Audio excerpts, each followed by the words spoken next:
Fala, galera! Tô brincando. Bom dia, galera, tudo bom? Hoje a gente vai fazer mais um devocional nessa terça-feira, então venha fazer um devocional comigo. Estou aqui mais um dia nesse pôr do sol maravilhoso, nessa luz solar. E hoje nós falaremos sobre um tema muito importante: a soberania de Deus. A soberania de Deus, né? Então vamos lá. Pra gente começar a dar ênfase aqui nesse assunto muito importante, a gente vai começar lendo lá em Salmo 103, no versículo 19, tá bom? Então acompanha aí. O Senhor fez dos céus o seu trono, de onde reina sobre todas as coisas. Agora nós leremos Salmo 135, versículo 5. Sim, conheço a grandeza do Senhor. Nosso Senhor é maior que qualquer outro Deus. Olha que interessante. Aqui nesses versículos e capítulos diferentes, mas no mesmo livro. Desculpa. Esse cara aqui tá me tirando esse folgado. O que ele tá fazendo aqui na minha casa? Desculpa, eu tenho que tá com som. Então, galera, voltando ao que eu tava dizendo. Teve aqui um atrapalhamento aqui, mas tá tudo bem. Voltando ao que eu tava dizendo, é um tema muito importante sobre a soberania de Deus. E hoje a gente vai ver na prática e também na teórica o que é a soberania de Deus. Como a gente acabou de ler, no mundo, no universo, o Senhor ele é soberano. O Senhor que criou tudo, o Senhor que fez tudo, e assim a gente começa a ver lá em Gênesis, no versículo 1, no capítulo 1, que Deus criou os céus, criou a terra, e assim o fez, criou a criação, os animais, e Deus criou tudo, e Deus se tornou soberano. Na verdade, o plano de Deus sempre foi estar na sua soberania, porque Ele é o próprio soberano, e a gente consegue contemplar isso não somente analisando a nossa criação, quando nós olhamos ao pôr do sol ou sentimos o vento batendo, mas quando a gente começa a ler em Apocalipse a revelação dos finais dos tempos, Deus vai colocar Jesus como o único soberano na terra. E olha que interessante. Agora a pergunta que fica entre as nossas questões e questionamentos aqui desse dia, desse devocional, é: nós sabemos que o Senhor já é soberano sobre a terra, pois Ele criou tudo, Ele é o próprio Criador. Nós sabemos que o Senhor é soberano sobre o céu, sobre o universo, sobre a criação, sobre as criaturas, sobre tudo. Nós sabemos disso. Mas agora deixa eu perguntar algo que é o questionamento do nosso devocional. O Senhor é soberano da sua vida? O Senhor tem sido soberano da sua vida de verdade? Porque isso é o mais importante, isso que de fato que importa. Eu não posso dizer Senhor, Senhor, se de fato Ele não é o meu Senhor. Eu não sei se vocês estão conseguindo me compreender, mas o que eu estou querendo chegar aqui e dizer é: nós precisamos ter o Senhor como de fato Senhor da nossa vida. E Senhor, a palavra Senhor do original no grego, está literalmente ligado a um patrão e a um escravo, não a um servo que trabalha, mas a um escravo, entendeu? Um cara que tem a sua vida totalmente dada e comandada por outro. No caso, a nossa vida deve ser totalmente comandada por Deus, que é o nosso soberano. Então, eu digo e repito, o Senhor tem sido soberano da sua vida, porque senão nós precisamos entrar aqui num contexto muito importante. Se o Senhor não tem sido soberano da sua vida, e nisso eu digo com um contexto geral, e é isso sim impacta no sentido de o Senhor está governando as nossas atitudes, o Senhor está governando os nossos corações, e nós precisamos tomar essa decisão de entregar a nossa vida completamente para o Senhor, porque não tem como eu dizer que eu sou cristão e não seguir os pequenos passos de Cristo, ou os grandes passos, por assim dizer. Então eu preciso começar a dar a iniciativa de ser totalmente dirigido pelo Senhor, e hoje agora a gente vai ver um pouco melhor sobre isso aqui no Evangelho de Mateus. E lá em Mateus 23, no versículo 41, fala assim: então, rodeado pelos fariseus, Jesus lhes fez a seguinte pergunta: o que vocês pensam de Cristo? De quem ele é filho? Eles responderam: é filho de Davi. Jesus perguntou: então por que Davi, falando por meio do Espírito, chama o Cristo de meu Senhor? Pois Davi disse: o Senhor disse ao meu Senhor: sente-se no lugar de honra à minha direita, até que eu humilhe seus inimigos debaixo de seus pés. Portanto, se Davi chamou o Cristo de meu Senhor, como ele pode ser filho de Davi? Cara, olha que interessante. Deixa eu até tirar esse gol. Olha que interessante que o Senhor nos mostra aqui. É que mesmo o rei Davi, sendo um grande rei, um grande homem, né, ele foi soberano como rei, ele não poderia ultrapassar da majestade de Jesus, porque ele estava acima e o próprio Davi o chamou de Senhor. E olha que interessante, a gente consegue compreender, analisando isso tudo, uma questão muito importante que está por trás da linha do texto. Na época dos judeus, era muito comum isso acontecer nas festas e nos eventos. A gente conseguia perceber que, por exemplo, o noivo, ou o rei, o príncipe, quem estivesse dando a festa era o principal, ele era a cara da festa, né? Então, quem estivesse dando a festa era o principal e sentava no centro. Ele ficava aqui, era uma mesa normalmente oval, tinha a mesa quadrada também, mas ele ficava aqui, ó, na ponta. E quem ficava na direita era o segundo depois dele, era o convidado de honra e tinha o mesmo poder, porque ele era a segunda atração ali, ele era o principal. Então, quem ficava no lugar direito, sentado na direita do noivo ou do cara que estivesse dando a festa, ele era um convidado de honra e muito importante, e mais importante do que qualquer um outro que estava ali. E o que isso quer dizer? Cara, Jesus estava acima de todo mundo. Jesus está acima de todo mundo. Jesus é o próprio Rei dos Reis, e isso nos mostra a soberania do próprio Deus, que ninguém, nem mesmo o rei Davi, que foi um dos maiores reis da época, que matou gigantes, era maior. O que eu quero dizer com isso? Nós temos a plena certeza que o Senhor ele é soberano sobre a criação. Mas agora, o que eu preciso deixar claro é que o Senhor ele vai continuar sendo soberano sobre a criação, até mesmo quando ele for julgar todo mundo. Isso vai mostrar o próprio poder dele.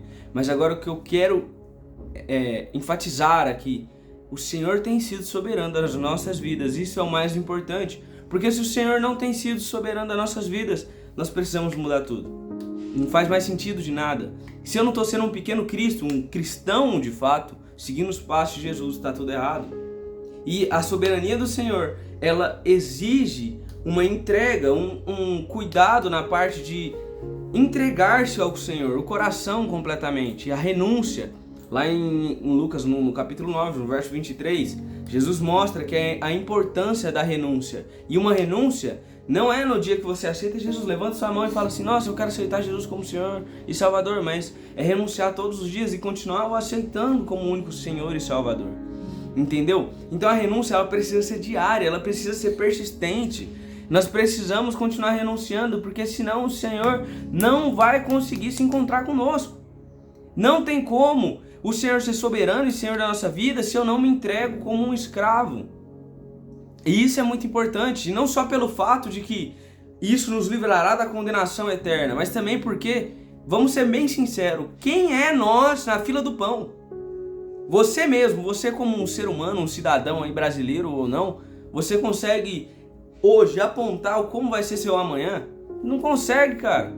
Então a gente precisa ser totalmente conduzido pelo Senhor, porque quem sabe o nosso amanhã, se não somente Deus. Então, a soberania de Deus, ela é tão importante que ela alcança áreas importantes da nossa vida. E agora eu vou citar algumas delas que talvez esteja falhando na sua vida. Que é, primeiro, na sua área familiar.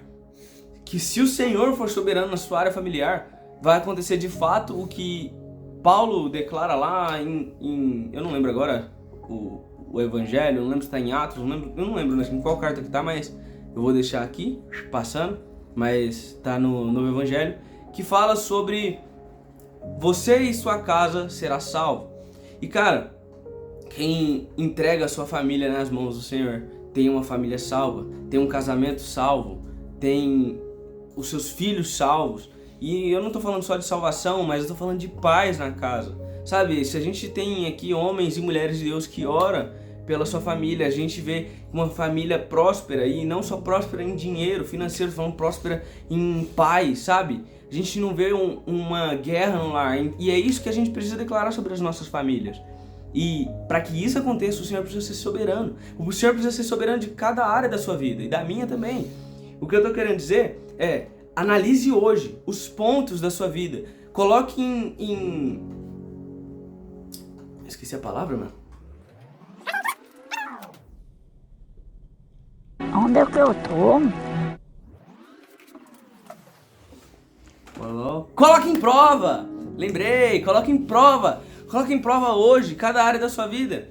E analisa o que precisa ser mudado. E não só sobre a área espiritual, porque isso é uma obviedade. Isso é uma obviedade. O Senhor precisa ser soberano da sua área espiritual. Ele precisa estar sendo soberano da sua vida, para que você não viva uma vida mais de pecados, uma vida em santidade. Por isso nós precisamos nos entregar ao Senhor cotidianamente, como eu falei lá em Lucas 9:23, mas também sobre cada área, sobre a sua área financeira, sobre a sua área familiar, sobre os seus relacionamentos, sobre as suas amizades. O Senhor precisa continuar sendo soberano das nossas vidas. E isso é muito importante. A gente consegue analisar, por exemplo, o caso de Sansão, que foi um homem escolhido por Deus para libertar o povo de Israel. Mas ele não permitiu o Senhor ser soberano sobre a área conjugal dele, a área de relacionamentos. E acabou que ele encontrou uma Dalila, né? Essa mulher do capeta, que foi lá e cortou o cabelo dele. Mas por quê? Porque ele deu brecha e vacilou, mano. Então o que eu tô querendo dizer aqui é que nós não podemos dar brecha de vacilar, porque quando o Senhor não se torna soberano da nossa vida, tudo dá errado. E esse é o ponto principal. Nós não queremos que as coisas dêem errado, porque nós queremos o melhor, obviamente. Mas a resposta final para que tudo dê certo é o próprio Senhor, a própria soberania dele. E o fato é, você deixando o Senhor ser soberano ou não na sua vida, ele não vai deixar de ser soberano sobre tudo. Ele vai continuar sendo. Mas saiba que ele vai ser tão soberano que se nós não entregarmos as nossas vidas, nós iremos para o inferno. Não que eu tô aqui querendo pregar aquela palavra, nossa, ou você vai para o inferno ou você vai para o céu. Mas essa é a verdade. É um fato que precisa ser dito.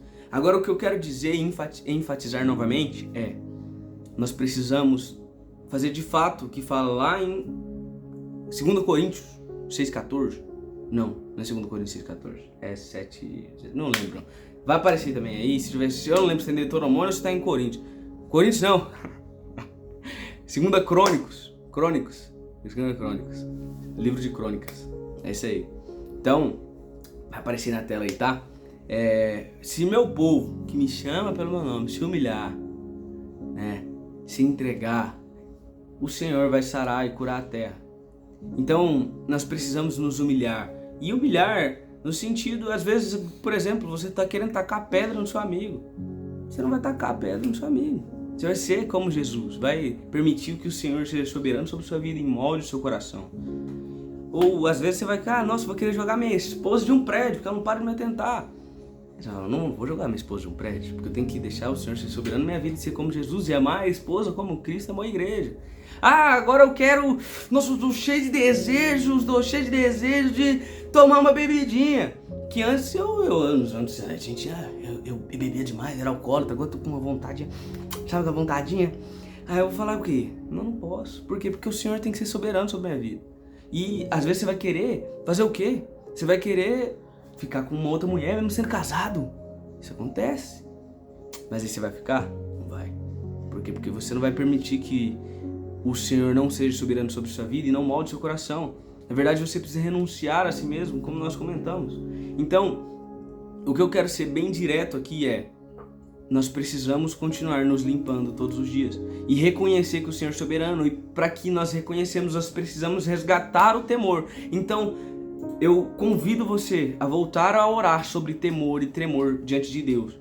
Porque se você não tiver temor, não pelo fato de que Deus ele vai te jogar no inferno se você viver uma vida de pecado, mas eu digo assim, se você não tiver temor, você não vai ter medo, não vai ter receio, não vai ter aquele sentimento de, não vou pecar, não vou errar, eu não vou deixar o Senhor não ser soberano sobre a minha vida, porque você entendeu a importância, a magnitude do Senhor, a grandeza do Senhor sobre a importância dele ser soberano sobre a sua vida.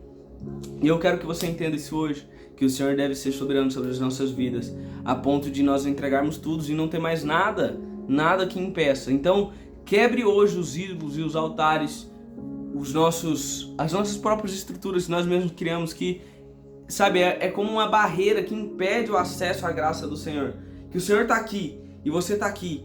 E não porque o Senhor não quer chegar aqui, mas porque você não tem chegado a Ele. Então, vamos hoje nos humilhar e reconhecer a soberania de Deus. E reconhecer a soberania de Deus é literalmente você se ajoelhar, se prostrar ao chão e falar: Senhor, eu sou seu escravo, eu quero que o Senhor seja meu dono e governe cada área da minha vida. Então, eu quero que você hoje se sinta desafiado e constrangido para que se achegue ao Senhor para que Ele molde e mude a sua vida hoje. Amém? Então, me permita orar por você. Senhor, eu quero estar abençoando cada pessoa que está assistindo esse vídeo, cada pessoa que está assistindo essa palavra. E eu peço a Ti, Jesus, que você venha estar nos trazendo uma mudança completa, que o Senhor venha estar nos transformando as nossas vidas e nos trazendo um avivamento. Eu peço a Ti, Pai, que o Senhor restaure o temor nos nossos corações, para que nós vivamos de fato uma vida de renúncia, uma vida de amor ao Senhor, e a gente sabe que amar é obedecer os Seus mandamentos. Então, Pai, eu peço a Ti que o Senhor restaure esse temor aos nossos corações e seja de fato soberano nas nossas vidas. De cada área, Pai, que o Senhor comece a restaurar a área familiar de cada pessoa que está assistindo, a área financeira, que o Senhor comece a restaurar cada área, Pai. Em nome de Jesus, nós declaramos que o Senhor será soberano sobre as nossas vidas, em nome de Jesus. E eu abençoo cada um que está assistindo em nome de Jesus. Amém. Então, fica com Deus, nos siga aqui e falou! Em pleno 2024, e você, telespectador, que está assistindo aí, ainda não se inscreveu no canal? Ainda não curtiu o vídeo? O que você está esperando? Vai agora! Elon Musk tá aí, indo para Marte. Presidente Lula tá aí roubando, saqueando os cofres brasileiros. E você ainda nem se posicionou e curtiu o vídeo? Vai curtir, que Deus tem uma grande obra na sua vida! Tá, glória! Dá um glória, irmão! Glória a Deus! Aleluia! Então curta o vídeo, siga-nos no Instagram, nas nossas redes sociais, amém?